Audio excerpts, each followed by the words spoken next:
Okay, so you go to the facility and they tell you, oh, you need to be inoculated for kennel cough. Okay, so you run to your local animal hospital, and they're not only going to give that one inoculation, they're probably going to update everything because that's what the boarding facility wants. And so they do the kennel cough one as well. You go on vacation, you think everything's fine. Well, first off, that preventative doesn't prevent. It takes up to 2-3 weeks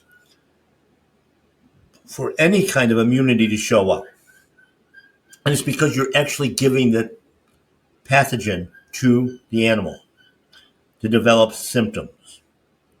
Now you're also paying on the way out of the boarding facility for treatment for kennel cough.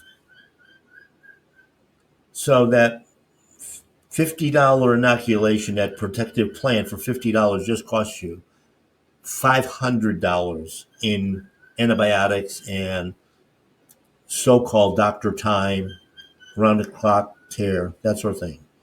So now you get home and your dog's being treated with antibiotics and things for kennel cough, and 2 weeks later, your child ends up with whooping cough that was transmitted